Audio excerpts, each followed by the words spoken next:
رب العالمین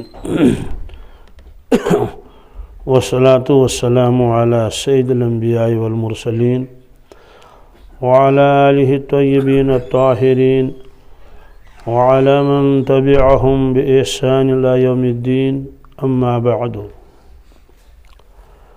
بسم الله الرحمن الرحيم وعن أبي سعيد الخدري رضي الله تعالى عنه قال خرج رسول الله صلى الله تعالى عليه وسلم في أضحى أو فطر إلى المصلى فمر على النساء فقال يا معشر النساء تصدقنا فإني أريتكن أكثر أهل النار فقلنا وبما يا رسول الله صلى الله عليه وسلم قال تكثرن اللعنة وتكفرن العشيرة ما رأيت من ناقصات عقل ودين أذهب للب الرجل الحازم من إحداكن قلنا وما نقصان ديننا وعقلنا يا رسول الله صلى الله عليه وسلم وما نقصان ديننا وعقلنا يا رسول الله صلى الله عليه وسلم قال أليس شهادة المرأة مثل نصف شهادة الرجل قلنا بلى قال فذلك من نقصان عقلها قال أليس إذا حاضت لم تصلي ولم تصم قلنا بلى قال فذلك من نقصان دينها متفق علیہ۔ یہ روایت متفق علیہ روایت ہے، بخاری و مسلم دونوں میں ہے۔ راوی ہیں حضرت ابو سعید خدری رضی اللہ تعالی عنہ۔ یہ کنیت ہے ان کی، اصل اسم ان کا نام مبارک ہے حضرت سعد بن مالک۔ یہ مدینہ طیبہ کے رہنے والے تھے، انصار میں سے۔ ایک قبیلہ ہے انصار میں سے، اس کو خدر کہتے ہیں، اس لیے ان کو خدری کہتے ہیں۔ غزوہ احد میں یہ کم سن تھے، اس لیے ان کو اجازت نہیں دی گئی غزوے میں جانے کی، اور اس کے بعد باقی جو غزوات ہوئے، جو جنگیں ہوئیں، اس میں یہ شریک رہے۔ تو 9 عمر صحابی ہیں، بہت فقیہ ہیں یہ، اور ان کا شمار حفاظ اور فضلاء صحابہ میں سے ہے۔ تو اس حدیث میں 2 چیزوں کا تذکرہ ہے، ایک کو کہتے ہیں مثبت، ایک ہے منفی۔ مثبت عمل کا حکم اس میں ہے صدقہ دینے کا، اور ایک منفی عمل ہے، اس کی نشاندہی فرمائی رسول اللہ صلی اللہ علیہ وسلم نے۔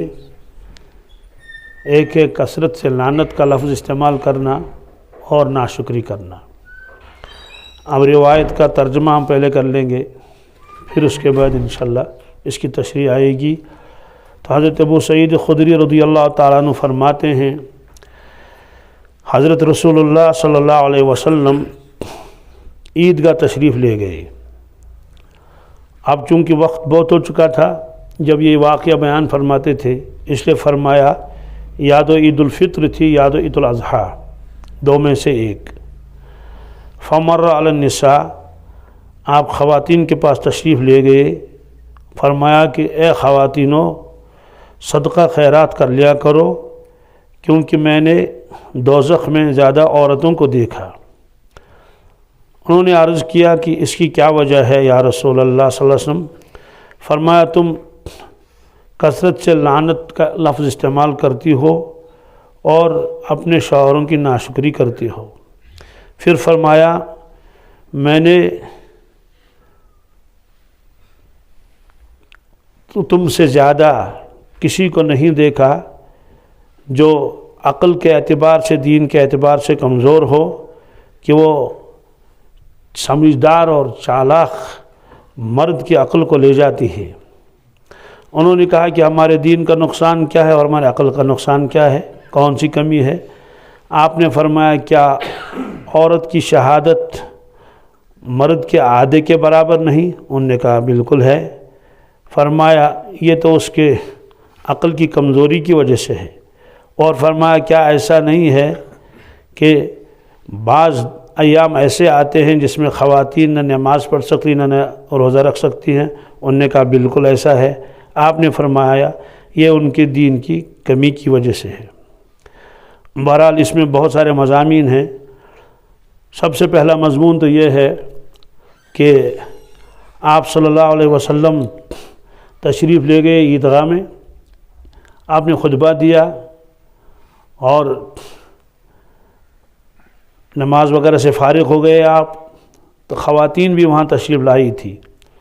آپ خود ترغیب دیتے تھے مستورات کو کہ وہ عیدگاہ میں حاضر ہو جائیں، اور یہ چاہتے تھے کہ براہ راست وہ ہمارا خطاب سن لیں، لیکن چونکہ مردوں کا مجمع بہت بڑا تھا اور عورتیں پیچھے تھی، تو ممکن ہے ساری باتیں انہوں نے نہیں سنی ہوں گی دور ہونے کی وجہ سے، اس لیے آپ عید نماز کے بعد خطبے کے بعد خود تشریف لے گئے ان کے پاس، اور وہاں آپ نے ان سے اور واعظ فرمایا۔ تو اس کا ایک ٹکڑا یہاں ہے، آپ نے یہ فرمایا اے خواتین معاشر النساء، اے خواتین کی جماعت، تم صدقہ خیرات کر لیا کرو۔ اس سے معلوم ہوا کہ جس طرح سے مردوں کے اجتماعات ہوتے ہیں ان کو خطاب دیا جاتا ہے، واعظ و تبلیغ کی جاتی ہے، ایسے خواتین کے لیے بھی اس کا انتظام ہونا چاہیے، اس لیے کہ جس طرح سے مرد امتی ہیں رسول اللہ صلی اللہ علیہ وسلم کے، ایسے خواتین بھی ان کی امتی ہیں۔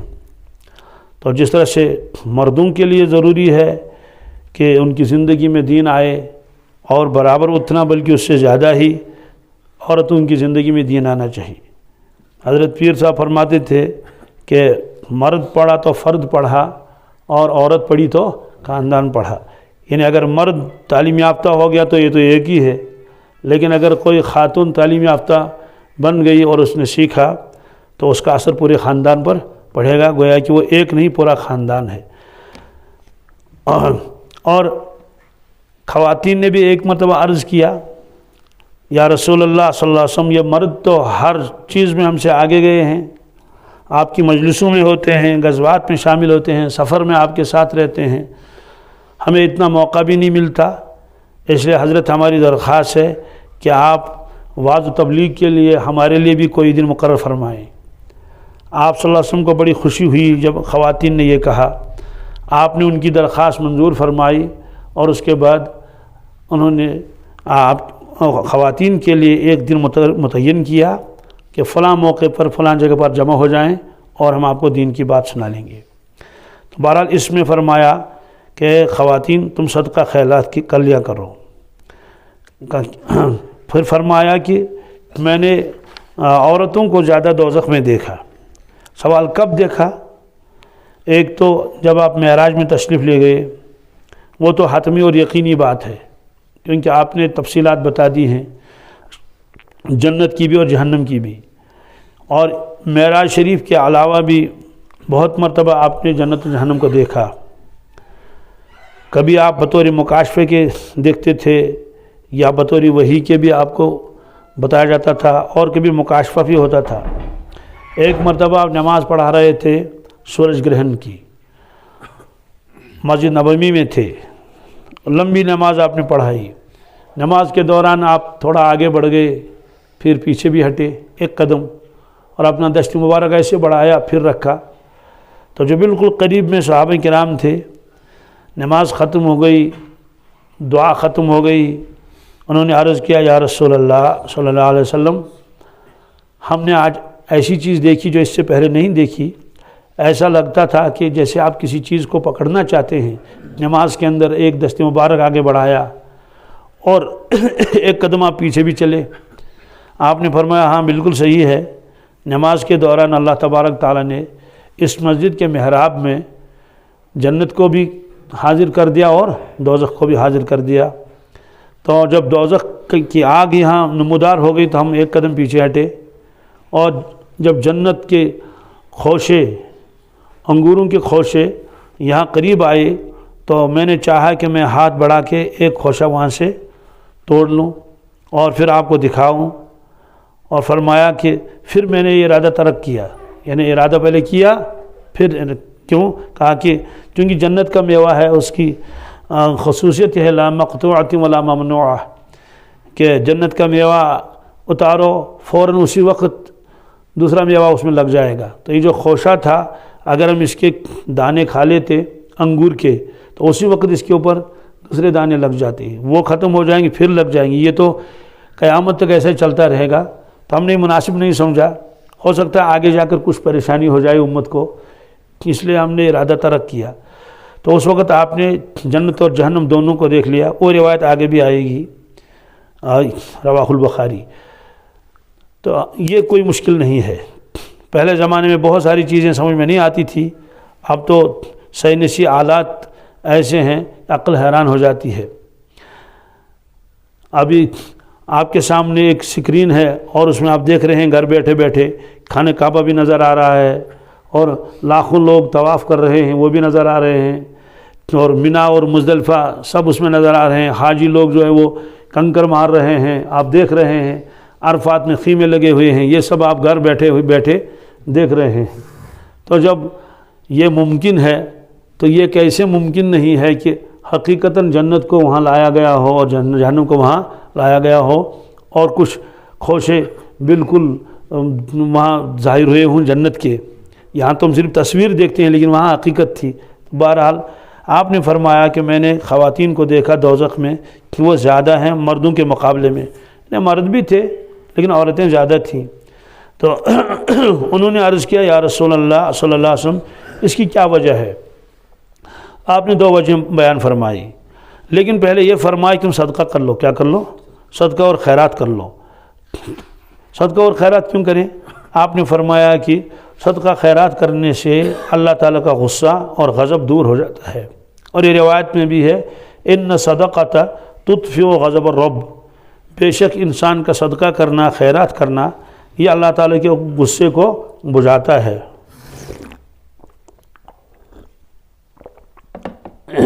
یعنی صدقہ خیرات کرنے کی وجہ سے اللہ کا غصہ جو تھا کسی انسان کے اوپر وہ ٹھنڈا ہو جاتا ہے۔ اب اللہ تعالیٰ اس کو پکڑتے نہیں ہیں، کیونکہ غصہ تو آیا تھا، اب اس کے اوپر پکڑ ہوتی، سزا میں مبتلا ہوتا، لیکن اس شخص نے صدقہ خیرات کر لیا تو اللہ تعالیٰ کا غصہ گویا کہ ٹھنڈا ہو گیا، اب وہ بچ گیا۔ تو آپ نے فرمایا چونکہ میں نے خواتین کو زیادہ دیکھا کہ یہ جہنم میں جل رہی ہیں، اس لیے آپ صدقہ خیرات کر لو، اس صدقہ خیرات کرنے کی وجہ سے آپ دوزخ کی آگ سے بچ جاؤ گی۔ ظاہر سی بات ہے یہ صرف انہی عورتوں کو تو نہیں فرمایا، یہ تو پوری امت کو، جتنی بھی قیامت تک خواتین آئیں گے ان کے لیے فرمایا کہ صدقہ خیرات کر لو۔ اس کی ایک وجہ یہ بھی لکھی ہے کہ عورتیں عام طور سے بخیل ہوتی ہیں، یہ صدقہ خیرات دینے کے لیے تیار نہیں ہوتی ہیں۔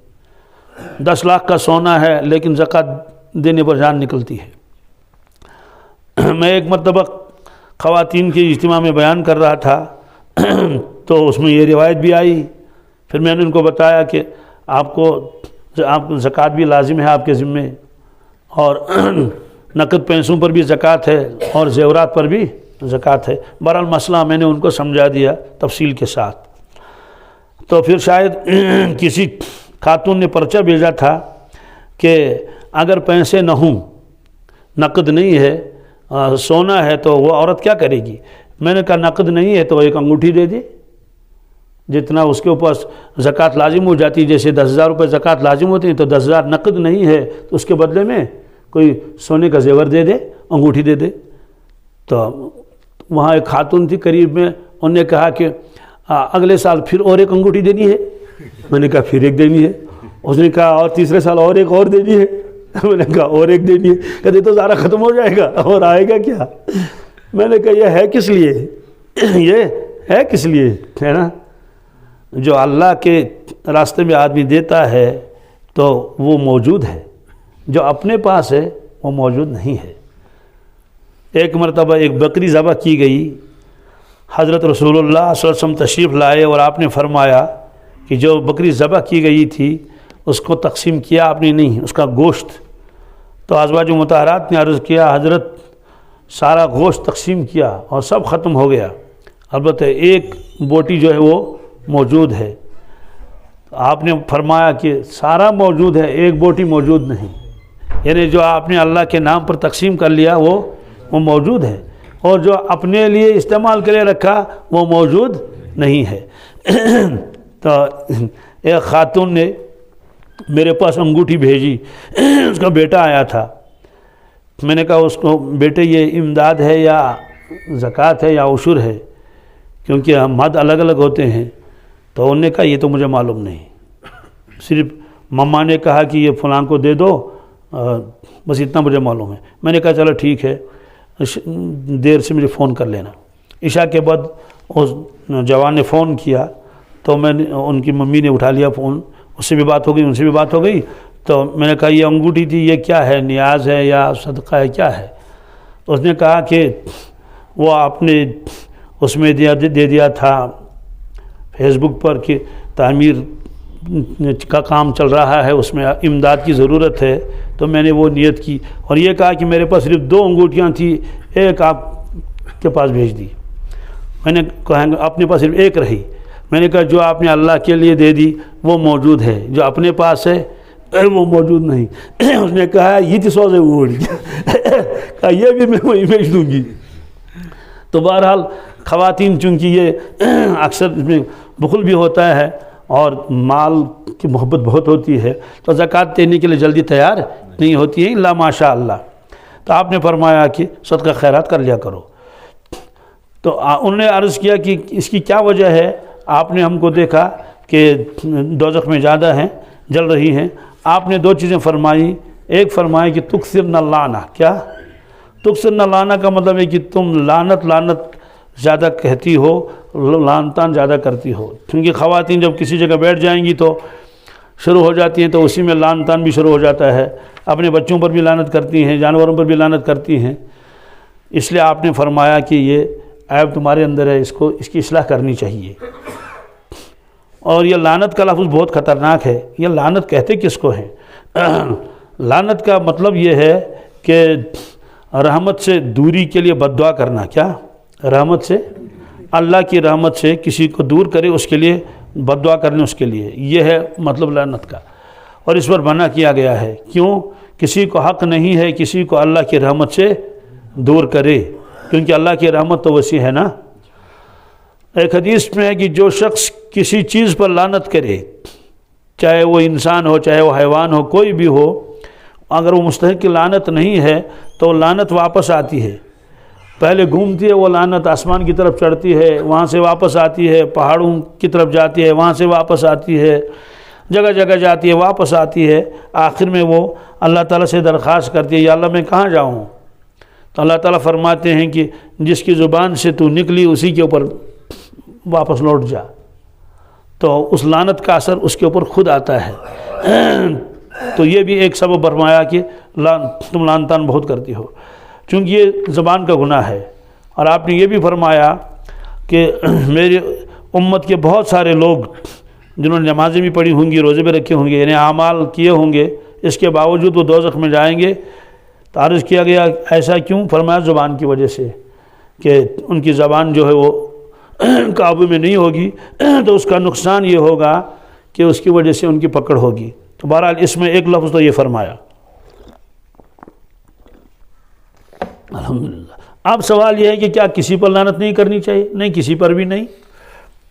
ہاں کچھ چیزیں ایسی ہیں، کچھ افراد ایسے ہیں جن کے بارے میں یقین ہے کہ ان کا خاتمہ کفر پر ہوا ہے، جیسے ابو لہب اور اس کی بیوی، کیونکہ قرآن پاک نے خود فرمایا تبت یدا ابی لہب وتب ما اغنی عنہ مالہ وما کسب سیصلی نارا ذات لہب وامرأتہ حمالۃ الحطب۔ تو قرآن پاک نے خود فرمایا ان کے لیے۔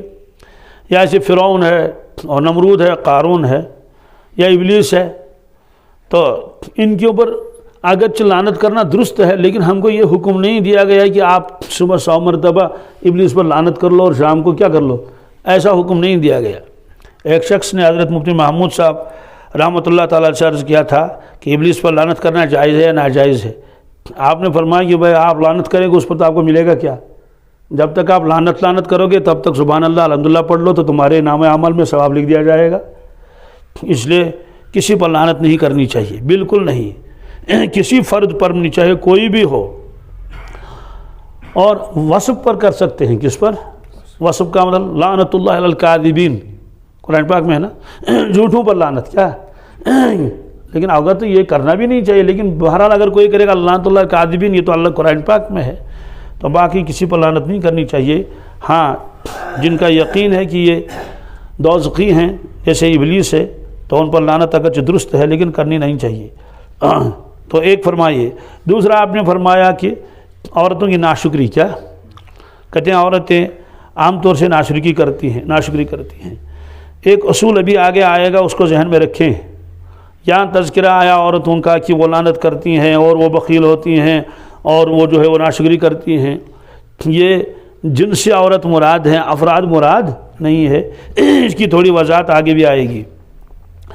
تو آپ نے فرمایا کہ عورتوں کی خاصیت یہ بھی ہوتی ہے کہ اگر مرد نے ان کے اوپر احسان کیا ہے زندگی بھر، تو ذرا سے کوئی ناگوار بات پیش آ جائے تو کہتے ہیں ما رأیت خیرا منک قط، کہتے کہ میں نے تو کبھی کچھ خیر ہی نہیں دیکھا اس گھر میں۔ اور اردو والے کہتے ہیں کہ عورتوں کو جب غصہ آتا ہے کہتے ہیں کہ یہاں کیا تھا، تو سب میں نے بنایا، کیونکہ یہاں تو 2 لیترے تھے کیا، اور 2 چیتڑے تھے اور 2 ٹھیکرے تھے۔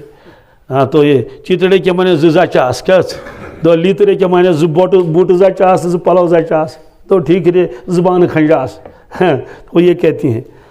تو آپ نے فرمایا کہ آپ جو ہے وہ ناشکری کرتے ہیں، کس کی؟ اپنے شوہروں کی ناشکری کرتے ہیں۔ اس کے بعد آپ نے فرمایا کہ میں نے کسی کو نہیں دیکھا عورتوں سے زیادہ کہ دینی اعتبار سے، عقل کے اعتبار سے کمزور ہوتی ہیں، پھر بھی سمجھدار لوگوں، جو عقل مند لوگ ہیں، بڑے سمجھدار محتاط ہیں، ان کو یہ اپنے جال میں پھنسا لیتی ہیں۔ یہ آپ نے فرمایا ما رأیت من ناقصات عقل و دین۔ تو جب آپ نے یہ فرمایا کہ ناقصات عقل و دین، تو انہوں نے عرض کیا کہ حضرت ہمارے یہاں کیا کمی ہے دین کے اعتبار سے اور عقل کے اعتبار سے؟ آپ نے فرمایا کہ کیا قرآن پاک میں یہ نہیں ہے وَاسْتَشْهِدُوا شَهِيدَيْنِ مِن رِجَالِكُمْ فَإِن لَّمْ يَكُونَا رَجُلَيْنِ فَرَجُلٌ وَامْرَأَتَانِ؟ تو یہ فرمایا کہ اللہ تعالیٰ نے فرمایا کہ جب کوئی معاملہ کرنا ہو آپس میں تو گواہوں کو رکھو، 2 گواہ ہونے چاہیے، 2 مرد، اور اگر 2 مرد نہیں ہے تو 1 مرد اور 2 عورتیں، 1 مرد اور، گویا کہ اس کو یہ بتا دیا گیا کہ 2 عورتیں از اکول ٹو 1 مرد، تو گویا کہ 1 عورت جو ہے یہ آدھے مرد کے برابر ہے، کس کے؟ آدھے مرد کے برابر ہے، اس لیے فرمایا کہ 2 عورتیں ہونی چاہیے، 1 مرد 1 عورت نہیں، 1 مرد 2 عورتیں۔ ان تضل احداهما فتذکر احداهما الاخرى، تو آپ اللہ تعالیٰ نے یہ بھی فرمایا اگر ایک بھول جائے تو دوسری یاد دلائے، اس کی تشریح بھی آئے گی۔ انہوں نے کہا یہ ہے، اللہ تعالیٰ نے خود فرمایا کہ مردوں کے مقابلے میں عقل میں ان کی کمی ہوتی ہے۔ دوسرا آپ نے فرمایا کہ کیا کچھ دن ایسے نہیں آتے ہیں جس میں عورت نماز نہیں پڑھ سکتی، روزہ نہیں رکھ سکتا؟ انہوں نے کہا بالکل، فرمایا اس سے دین کا نقصان ہے، اگرچہ فطری چیز ہے، ثواب میں کمی نہیں ہے، ثواب تو برابر ملے گا، بہرحال یہ فطرت ہے۔ اب کوئی شخص کہے گا کیا دنیا بھر کی ساری عورتیں کم عقل ہیں اور جو ہے وہ ناقص ہیں؟ نہیں، یہ جنس کا مقابلہ جنس سے ہے، یہ بہت اہم مسئلہ ہے، ورنہ روایتوں پر اعتراض کرے گا آدمی اپنے کم علمی کی وجہ سے۔ جنس کا مقابلہ جنس سے ہے، افراد کا مقابلہ افراد سے نہیں۔ کیا افراد کا مقابلہ؟ مثلا لاکھوں مردوں سے بہتر ہے حضرت عائشہ صدیقہ رضی اللہ تعالیٰ عنہ، ان سے زیادہ عقل مند۔ کیا یہ صحابہ کرام فتویٰ پوچھتے تھے حضرت عائشہ صدیقہ سے رضی اللہ تعالیٰ عنہ، سمجھ آگے نہیں؟ تو کروڑوں مرد ایک طرف کو حضرت خدیجہ کبریٰ رضی اللہ تعالیٰ عنہ، تو ظاہر سی بات ہے افضل تو وہی ہے نا کروڑوں مردوں سے۔ تو لاکھوں مرد کروڑوں مرد ایک طرف کو حضرت فاطمہ الزہرا رضی اللہ تعالیٰ عنہ، یا ایسے حضرت مریم ہیں، حضرت آسیہ ہیں، تو گویا کہ افراد مراد نہیں ہے۔ کیا ایسا ہو سکتا ہے ایک خاتون ہے وہ ہزاروں مردوں سے زیادہ عقل رکھتی ہے اور علم رکھتی ہے، تقویٰ ہے، پرہیزگاری ہے، یہ ساری چیزیں، میں افراد کا مقابلہ افراد سے نہیں، جنس کا مقابلہ جنس سے ہے۔ اس کی میں مثال بتاتا ہوں، ڈیلیشس زیادہ قیمتی ہے مہاراجی سے، یا یوں کہ ڈیلیشس اچھا ہے مہاراجی سے، لیکن ہر سیب نہیں، اسی کے بہت سارے ڈیلیشس سیب ہوں گے وہ تو سکیب والے ہوں گے، ان میں بیماری لگی ہوئی ہے، وہ بے رنگ ہیں، اس کے مقابلے ہم نے مہاراجی اٹھائے تو رنگدار بھی ہے، اور جو ہے وہ بالکل کوئی ایک دھاگ بھی اس میں نہیں ہے۔ تو افراد کا مقابلہ افراد سے نہیں، جنس کا مقابلہ جنس سے ہے۔ پھر دوسری بات یہ ہے، اگر خواتین کا مقابلہ کرنا ہے مردوں سے تو ایک ہی خاندان ہونا چاہیے کیا؟ ہاں، اس خاندان کی عورتیں ہیں، یہاں مرد بھی لکھے پڑے ہیں، عورتیں بھی لکھی پڑی ہوئی ہیں، تو جب وہاں مقابلہ ہوگا ضرور مرد آگے نکلیں گے آگے. تو لیکن خاندان ہوگا مردوں کا اور ایک، اور خواتین کا ہوگا اور کوئی. ایسا ہو سکتا ہے نا کہ ایک خاندان کی ساری عورتیں لکھی پڑی ہیں، دوسرے خاندان کے مرد کچھ بھی لکھے پڑے ہوئی نہیں، تو کون کہے گا ان کو یہ ان سے زیادہ عقل مند ہے؟ تو خاندان کا مقابلہ خاندان سے ہو جائے. مثال کے طور پر حضرت عائشہ صدیقہ رضی اللہ تعالیٰ اتنی اونچی ہیں، لیکن ابو بکر صدیق کا مقابلہ تو نہیں کر سکتی ہے نا؟ صحیح، ان کے والد گرامی ہیں نا، بہت افضل ہیں. حضرت حفصہ رضی اللہ تعالیٰ بہت اونچی ہیں، لیکن حضرت عمر فاروق کا مقابلہ تو نہیں کر سکتے والد صاحب کی. یا حضرت فاطمہ الزہرا رضی اللہ تعالیٰ عنہ جنت کی بیوی کی سردار بھی ہیں اور اتنے فضائل اس کے ہیں آسمان تک، لیکن حضرت علی کا مقابلہ تو نہیں کر سکتی ہیں نا. تو معلوم ہوا کہ جب تقابل ہو، تقابل کے لیے ضروری ہے کہ وہ ایک خاندان ہو، کیا ہو؟ ایک زمانہ ہو، ایک ایسے. تو بہرحال خلاصہ یہ نکلا کہ ہزاروں خواتین ایسی ہیں جو مردوں سے آگے بڑھی ہوئی ہیں، سخاوت میں، بہادری میں، علم میں، تقوی میں، پرہیزگاری میں. لیکن چونکہ یہاں مقابلہ ہے جنس کا، مقابلہ کس کے ساتھ ہے؟ جنس کے ساتھ ہے. تو یہ جو ایک لفظ اس میں آیا کہ یہ سمجھدار عورت مردوں کو جو ہے وہ جال میں پھنسا لیتی ہے، یہ بالکل صحیح ہے، یہ بالکل صحیح ہے. اس کی وجہ ہے کہ اللہ نے ان کو ایسی خوبیاں عطا کی ہے. مرد جلدی جال میں پھنس جاتا ہے، مرد جلدی جال میں پھنس جاتا ہے، اپنی پرانی بیوی اور بچوں کو بھی چھوڑ دیتا ہے اور گھر بھی چھوڑ دیتا ہے اور بھاگ گئے اور کہیں کسی سے. تو یہ جو فرمایا ناقصات العقل، اس کا ایک جواب لکھا تھا پیر صاحب نے بھی کہ یہ خود مغلوب ہو جاتی ہے. کیا یہ کیا ہو جاتی ہے؟ محبت میں. کس میں؟ تو فیصلہ ہی نہیں کر پاتی مجھے ایسا کرنا چاہیے یا نہیں کرنا چاہیے. تو والدین بھی اس کو سمجھا لیں، نہیں مانے گی، اور بھی سب لوگ اس کو سمجھائیں. اور یہ حدیث میں ہے، فرمایا کہ جب کسی شخص کے اوپر کسی چیز کا غلبہ ہو جائے محبت کا، تو وہ شخص اندھا بھی ہو جاتا ہے اور بہرا بھی ہو جاتا ہے. حب کا شیء یومی و یسم، حب کا شیء یومی و یسم، اس کا مطلب ہے انسان کسی چیز کی محبت جب آپ کے اوپر غالب آ جائے تو یہ انسان بہرا بھی ہو جاتا ہے اور اندھا بھی ہو جاتا ہے. تو یہ عورتیں یہ مغلوب ہو جاتی ہیں، جب مغلوب ہو جاتی ہیں تو غلط فیصلہ کرتی ہیں. کیا کرتی ہیں؟ تو اس اعتبار سے بھی ان کو فرمایا ناقصات کیا ہیں؟ عقل ہیں. بہرحال جنس کا مقابلہ جنس کے ساتھ تھا، اور کچھ چیزیں ایسی ہیں جو فطری طور پر ان کے اندر ہیں، اس کی وجہ سے ان کے ثواب میں کوئی کمی نہیں ہوگی، ثواب ان کو برابر ملتا رہے گا. جیسے حدیث میں ہے، ایک آدمی جوانی کے عالم میں بہت اعمال کرتا تھا، بوڑھا ہو گیا، اعمال نہیں کر پاتا، تو پورے اعمال کو ثواب لکھ دیا جائے گا. ایک آدمی صحت مند ہے، مسجد میں 5 وقت نماز پڑھتا ہے، بیمار ہو گیا، کئی دن تک مسجد نہیں آیا، تو پوری جماعت کو اس کا ثواب ملے گا. تو ماں بہنیں جب نماز نہیں پڑھتی ہیں تو ان دنوں بغیر نماز پڑھے نماز کا ثواب ملتا ہے، بغیر تلاوت کے ان کو تلاوت کا ثواب ملتا ہے، اس میں کوئی کمی نہیں ہوگی. وعن ابی ہریرہ رضی اللہ تعالی عنہ، ہاں ایک بات تو رہ گئی خواتین کے بارے میں.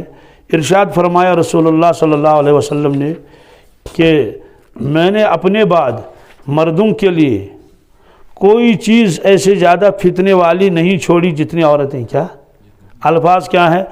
ما ترکت بعدی فتنةً اضر علی الرجال من النساء.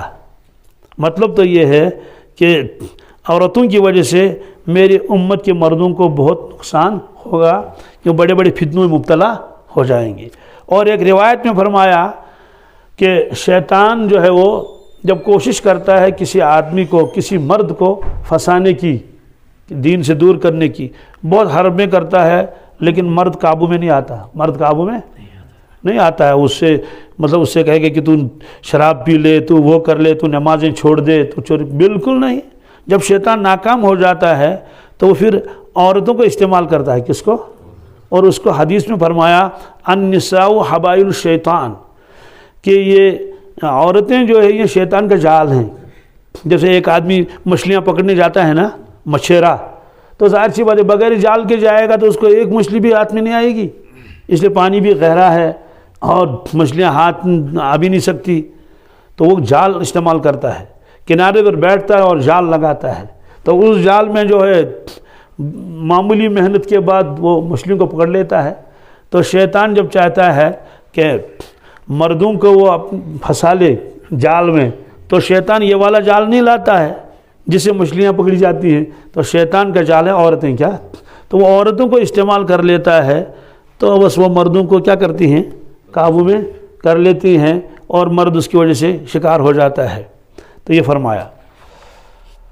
وعن ابی ہریرہ رضی اللہ تعالیٰ عنہ قال قال رسول اللہ صلی اللہ تعالیٰ علیہ وسلم قال اللہ تعالیٰ کذبنی ابن آدم ولم یکن لہ ذلک وشتمنی ولم یکن لہ ذلک فاما تکذیبہ ایای فقولہ لن یعیدنی کما بدأنی وليس أول الخلق بأهون علي من إعادته وأما شتمه إياي فقوله اتخذ الله ولدا وأنا الأحد الصمد الذي لم ألد ولم أولد ولم يكن لي كفوا أحد وفي رواية ابن عباس وأما شتمه إياي فقوله لي ولد وسبحاني أن أتخذ صاحبة أو ولدا رواہ البخاری۔ یہ روایت بھی بہت عجیب ہے۔ الحمدللہ۔ راوی ہیں حضرت ابو ہریرہ رضی اللہ تعالیٰ عنہ، فرماتے ہیں ارشاد فرمایا رسول اللہ صلی اللہ علیہ وسلم نے کہ اللہ تعالیٰ فرماتے ہیں، ارشاد فرمایا رسول اللہ صلی اللہ علیہ وسلم نے کہ اللہ تعالیٰ فرماتے ہیں کیا؟ کذبنی ابن آدم، بنی آدم، ابن آدم مجھے جھٹلاتا ہے، ابن آدم مجھے، حالانکہ اس کو یہ زیبا نہیں ہے، ولم یکن لہ ذالک، اس کو ایسا نہیں کرنا چاہیے۔ فرمایا کہ وہ شتمنی، اور مجھے برا بلا کہتا ہے، ولم یکن لہ ذالک، حالانکہ اس کو یہ زیب نہیں دیتا کہ وہ اللہ تعالیٰ کو برا بلا کہے۔ فرمایا کہ اس کا جھٹلانا کیا ہے؟ فرمایا وہ کہتا ہے لن یعیدنی کما بدأنی، وہ کہتا ہے کہ اللہ تعالیٰ مجھے دوبارہ زندہ نہیں کرے گا آخرت میں جس طرح سے اللہ نے پہلے مجھے دنیا میں پیدا کیا۔ تو فرمایا کہ یہ گویا کہ وہ مجھے جھٹلاتا ہے۔ فرمایا وَلَيْسَ أَوَّلُ الْخَلْقِ بِأَهْوَنَ عَلَيَّ مِنْ إِعَادَتِهِ، فرماتے ہیں کہ دوبارہ پہلی مرتبہ پیدا کرنا دوسرے کے مقابلے میں کوئی آسان نہیں ہے۔ مطلب تو یہ ہے کہ ہم دونوں آسان ہی ہیں، ہاں لوگوں کے اعتبار سے پہلی مرتبہ کسی چیز کو بنانا یہ مشکل ہے، لیکن دوبارہ اسی چیز کو بنانا کوئی مشکل نمونہ سامنے ہے نا۔ اور فرمایا کہ اس کا مجھے برا بلا کہنا، پر وہ یہ ہے، وہ کہتا ہے اللہ تعالیٰ نے بیٹا بنایا، حالانکہ میں احد ہوں، میں صمد ہوں، میں نے کسی کو جنا نہیں اور نہ کسی نے مجھ کو جنم دیا، اور میرے برابر کوئی نہیں۔ اور حضرت عبداللہ ابن عباس کی روایت ہے کہ بنی آدم کا مجھے برا بلا کہنا وہ یہ ہے، وہ کہتا ہے کہ میرا بیٹا ہے، سبحانی، میں تو پاک ہوں اس سے کہ میری کوئی بیوی ہو یا کوئی بیٹا ہو۔ اس حدیث کا خلاصہ کیا ہے؟ سب سے پہلے اس میں یہ آیا کہ اللہ کے نبی صلی اللہ علیہ وسلم فرماتے ہیں کہ اللہ تعالیٰ نے فرمایا، اس کو کہتے ہیں اصطلاح میں حدیث قدسی۔ کیا؟ حدیث قدسی۔ اللہ کے نبی صلی اللہ علیہ وسلم نے جو کلام امت تک پہنچایا وہ تین طرح کا کلام ہے۔ کیا ہے؟ ایک کیا ہے؟ ایک یہ ہے کہ جس کے معنی اور الفاظ اللہ تعالیٰ نے نازل فرمائے بذریعہ جبریل امین علیہ الصلوۃ والسلام، یہ ہے قرآن مجید، یہ ایک کلام ہے جو امت تک پہنچایا گیا، اور اس کے اندر فرمایا علی واجل اعجاز و تحدی، کہ یہ معجزانہ کلام ہے، اور اللہ تعالیٰ نے منکروں کو بتایا تھا کہ یہ چیلنج ہے، لاؤ تم ایسا کلام، فاتوا بسورۃ من مثلہ۔ تو بہرحال، اور اس کے بعد یہ کلام آپ نے خود لکھوایا اس وقت اپنے سامنے، پھر تواتر کے ساتھ امت تک پہنچا۔ تواتر کا مطلب کیا ہے؟ کوئی حدیث ہوتی ہے اس کا راوی ایک ہوتا ہے۔ کیا؟ سورہ یاسین کے کتنے راوی ہیں؟ لاکھوں۔ کیا؟ ہر زمانے لاکھوں نے لاکھوں سے سنا، لاکھوں نے لاکھوں سے سنا، ہزاروں نے ہزاروں سے سنا۔ تو جو بات لاکھوں سنے لاکھوں کو سنائیں اس کو تواتر کہتے ہیں۔ کیا؟ تواتر کہتے ہیں۔ بہت ساری حدیثیں ہیں اس کا راوی ایک ہے، اس کے راوی دو ہی ہیں، لیکن قرآن مجید کی ہر صورت، چاہے قل واللہ احد ہو یا الحمد شریف ہو، کسی بھی صحابی سے وہ راوی کو روایت کرے گا، تو اس طرح سے یہ تواتر کے ساتھ ہم تک پہنچا ہے. یہ ہے اللہ تعالیٰ کا کلام قرآن مجید. اور دوسرا کلام ہے اس سے کہتے ہیں حدیث قدسی. کیا وہ حدیث قدسی کیا ہے؟ حدیث قدسی ہے جس کے الفاظ و معنی دونوں اللہ تعالیٰ کی طرف سے آئے ہیں. کبھی تو جبریل امین علیہ الصلوۃ والسلام سناتا تھا، کبھی تو آپ صلی اللہ علیہ وسلم کے دل مبارک میں اس کو ڈال دیا جاتا تھا. اور اس کے بارے میں اللہ تعالیٰ نے نہ یہ فرمایا کہ یہ معجزانہ کلام ہے، نہ یہ فرمایا کہ امت کو تم بھی ایسا کلام لاؤ، یعنی اعلیٰ وجہ الاعجاز و تحدی نہیں. تیسری چیز ہے کہ اس میں تواتر نہیں. کیا کہ ہزاروں نے سنا، ہزاروں کو سنایا، تواتر نہیں ہے. تیسرا کلام جو آپ نے امت تک پہنچایا وہ معنی تو اللہ تعالیٰ کی طرف سے ہیں، الفاظ حضور کے ہیں. کیا اس کو جو ہم کہتے ہیں حدیثیں، عام حدیثیں یہ ہیں. اور ان تینوں کے بارے میں فرمایا وما ينطق عن الهوى، اللہ کے نبی صلی اللہ علیہ وسلم اپنی خواہشات سے کوئی بات نہیں کرتے ہیں. ان هو الا وحی یوحی. تو تین کلام ہے. اب سوال یہ ہے کہ جب حدیث قدسی یہ اللہ تعالیٰ کا کلام ہے اور قرآن مجید بھی اللہ کا کلام ہے، دونوں میں فرق کیا ہے؟ دونوں میں اب اس میں 10 فرق ہیں دونوں میں. کتنے؟ اس کو سمجھنا ہے. نمبر 1، قرآن کریم حدیث قدسی سے افضل ہے. کیا؟ قرآن کریم حدیث قدسی سے افضل ہے. کیوں؟ اس کی وجہ یہ ہے کہ جب قرآن پاک نازل ہوا، ان کے الفاظ، ان کے معانی یہ اترے ہیں اعجاز کے ساتھ، معجزانہ انداز میں. کس میں؟ معجزانہ انداز میں. اور حدیث قدسی وہ معجزانہ انداز میں اللہ نے نازل نہیں فرمایا کہ تمام دنیا کے لوگوں سے کہا جائے گا کہ ایسی حدیث لاؤ، ایسا کلام. یہ صرف قرآن پاک کے بارے میں ہے. دوسری بات یہ ہے کہ قرآن مجید جبریل امین علیہ السلام سارے کا سارا لائے، بالکل الحمد شریف سے والناس تک، بالکل ایک ایک حرف سنایا اور دل مبارک پر آپ کے ڈالا گیا. حدیث قدسی میں ایسا نہیں ہے. حدیث قدسی میں تو کبھی جو آپ نے فرمایا میں نے خواب دیکھا، میں نے خواب دیکھا، اللہ نے مجھ سے یہ فرمایا.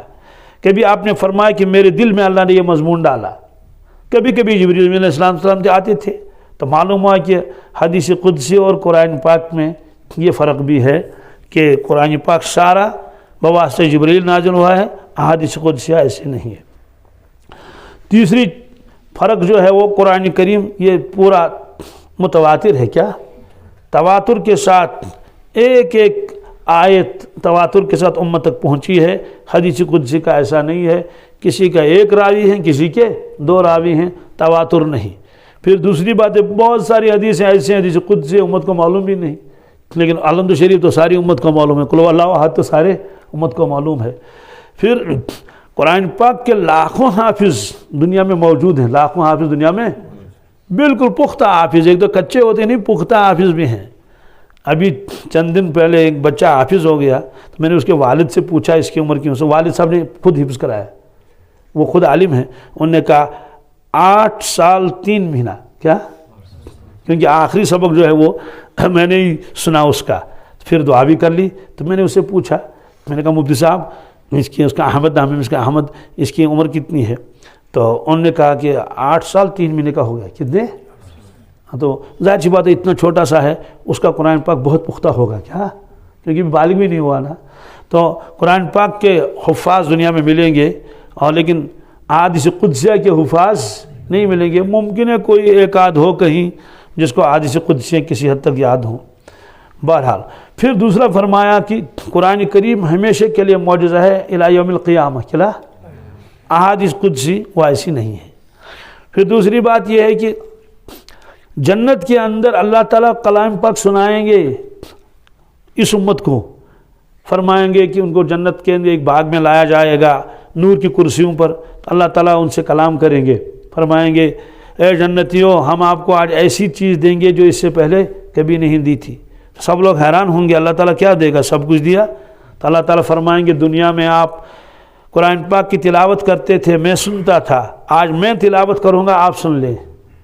تو اس وقت جو ہے وہ ایک کیفیت طاری ہو جائے گی. اس کو لکھا مجدد الفسانی رحمۃ اللہ نے کہ قرآن پاک کا باطن ظاہر ہو جائے گا، قرآن کا باطن، اور نور کے سمندروں میں گویا وہ ڈوب جائیں گے وہ جنتی. تو آج اس قدسیہ کے بارے میں ایسا نہیں ہے. چوتھی چیز ہے، 5ویں چیز، قرآن کریم میں کسی قسم کی غلطی ممکن نہیں. کیا کسی قسم کی غلطی یہ ناممکن ہے. کیا ہے؟ بالکل. چونکہ حدیث قدسی کبھی کبھی راوی کو جو ہے کسی حرف میں غلطی ہو سکتی ہے، کمی بیشی ہو سکتی ہے. حضور نے تو فرمایا صلی اللہ علیہ وسلم نے، لیکن وہ راویوں کے ذریعے ہم تک پہنچانا. جیسے بہت ساری روایتیں ہوتی ہیں، ایک راوی جو ہے الفاظ تقدیم و تاخیر بیان کرتا ہے، دوسرا جیسے اس سے پہلے بھی حدیث جبریل آ گئی کہ امام بخاری نے جو اس کو پہلے ایمان کا تذکرہ کیا، امام مسلم نے اسلام کا تذکرہ کیا، اور انہوں نے اس کا الٹا کر دیا. تو ظاہر سی بات ہے ایسا تو ہو سکتا ہے حدیث قدسی میں کہ ایک راوی نے کچھ الفاظ کم بیش سن لیے یا جو بھی ہو، بات کیا روات حضور نے تو ایک ہی فرمایا، تو ایسا ہو. لیکن قرآن پاک کے بارے میں ایسا نہیں ہے. قل هو اللہ احد جو تھا وہ آج بھی قل هو اللہ احد ہی ہے. علم ترى اس زمانے میں وہ علم ترى تھا. یہ نہیں کہ ایک راوی نے علم ترى کے اندر جو ہے وہ ایک آیت کا اضافہ کیا اور دوسرے راوی نے ایک آیت کو کیا کم بتایا، ایسا نہیں ہے. چھٹی فرق کیا ہے؟ قرآن کریم کی تلاوت نماز میں کی جاتی ہے، حدیث قدسی کی تلاوت نماز میں نہیں ہوتی ہے. اور قرآن کریم کی تلاوت کا حکم دیا گیا ہے اتل ما اوحی الیک ورتل القرآن ترتیلا. حدیث قدسی کا ایسا حکم نہیں دیا گیا ہے. اسی طرح سے قرآن پاک جو ہے وہ اگر کوئی جنبی شخص ہو جس پر غسل واجب ہوا ہو تو وہ قرآن پاک کی تلاوت زبان سے بھی نہیں کر سکتا، جبکہ احادیث کے بارے میں حدیث قدسی کے بارے میں ایسی ممانعت نہیں ہے. پھر قرآن پاک کے بارے میں ہے کہ ہر حرف پر 10 نیکیاں ملتی ہیں. کیا؟ اور احادیث قدسی کے بارے میں ایسی کوئی فضیلت وارد نہیں ہوئی ہے. اور قرآن کریم جو ہے یہ اس کی ترتیب ہے. کیا ہے؟ ترتیب ہے. الحمد شریف سے لے کر والناس تک جتنے کائنات میں قرآن مجید ہوں گے اسی ترتیب سے. احادیث قدسی کی کتابوں میں یہ ترتیب نہیں ہے. کسی کتاب میں یہ حدیث آخر میں ہے، دوسری کتاب میں یہ حدیث درمیان میں ہے، تیسری کتاب میں یہ حدیث اور کہیں ہے. تو قرآن کریم یہ صورتوں میں، آیات میں، احزاب میں، حزب لکھا ہے منزل میں، اور پاروں میں اور رکوع میں یہ اس میں تقسیم شدہ ہے. احادیث کا یہ نہیں، حدیث قدسی کا. آخری فرق یہ ہے کہ قرآن پاک کو روایت بالمعنی کرنا جائز نہیں. کیا روایت بالمعنی کیا چیز ہے میں بھی بتا دوں گا. روایت بالمعنی کا مطلب یہ ہے کہ جیسے ایک شخص نے کوئی کلام سن لیا، آپ حضرات اتنے سن رہے ہیں، فرض کر لیجئے ایک مقرر نے بیان کیا، پھر آخر میں ایک آدمی پوچھتا مولانا نے آج کیا کہا، تو وہ اپنے الفاظ میں ان کا مفہوم ادا کرتا ہے. تو اس نے اپنے الفاظ میں مفہوم ادا کیا، اس نے اپنے الفاظ میں مفہوم ادا کیا. بات تو انہوں نے ایک ہی کہی کہ لیکن الفاظ اس کے الگ ہیں، ان کے الگ ہے. اس کو روایت بالمعنی کہتے ہیں کہ معنی تو نہیں بدلے، معنی تو لیکن الفاظ تو بدل گئے نا. مثال کے طور پر 3 لڑکے آئے، انہیں کوئی بات پوچھی، میں نے کہا بیٹا جاؤ ان کو کہو کہ ظہر کے بعد ملنا. کیا کہ میں فی الحال مشغول ہوں، ظہر کے بعد آنا. اب تینوں گئے. ایک نے کہا، اس نے کہا کہ ظہر کے بعد آنا، میں فی الحال مشغول ہوں. بات تو صحیح کہی. دوسرے نے کہا کہ میں مشغول ہوں، ظہر کے بعد آنا. مشغول ہوں کو پہلے لائے، ظہر کے بعد کو بعد میں لائے. خلاصہ یہ ہے کہ مفہوم سبوں نے ادا کیا، مفہوم سبوں نے، اس کو روایت بالمعنی کہتے ہیں. تو احادیث قدسی میں کبھی ایسا بھی ہوتا ہے کہ روایت بالمعنی بھی محدثین نے جائز قرار دیا، لیکن قرآن پاک میں روایت بالمعنی جائز نہیں ہے. وہی الفاظ دہرانے پڑیں گے جو حضور نے فرمائے، کہ انہوں نے فرمایا انا اعطیناک الکوثر، ایسا ہی کرنا پڑے گا. اس میں کوئی الفاظ اپنی طرف سے بڑھا نہیں سکتے. تو اسی طرح سے اہل عرب کے یہاں زبانوں میں تفاوت تھا. کیا تفاوت تھا؟ جیسے ہمارے یہاں بھی ہے، ٹھنڈے پانی کو آپ لوگ کیا کہتے ہیں؟ ہندر، اور سری نگر والے کیا کہتے ہیں؟ تورن، ہے نا. تو مجھے بتائیے مفہوم ایک ہی، الفاظ بدل گئے نہیں بدل گئے؟ تو احادیث میں بھی ایسا ہوتا ہے نا، ایک قبیلہ والا حضور کے فرمان کو اپنے الفاظ میں بیان کر رہا ہے اپنے محلے میں جا کر، تو وہ وہی الفاظ استعمال کر لیتے ہیں جو ان کے یہاں معروف ہیں. قرآن پاک کے بارے میں ایسا نہیں ہوگا کہ لغت قریش میں نازل ہوا ہے، لغت قریش میں ہی سنانا پڑے گا اور اس کے علاوہ میں سنانے کی اجازت نہیں ہے. بہرحال خلاصہ یہ ہے کہ حدیث قدسی کو روایت بالمعنی کر کے بیان کرنا جائز ہے، قرآن پاک کو جائز نہیں ہے. جی اب اس میں جو ہے یہ شتم یا وغیرہ کا ہے نا کہ اس نے مجھے تکذیب کی، اس کی تشریح انشاءاللہ آگے آئے گی.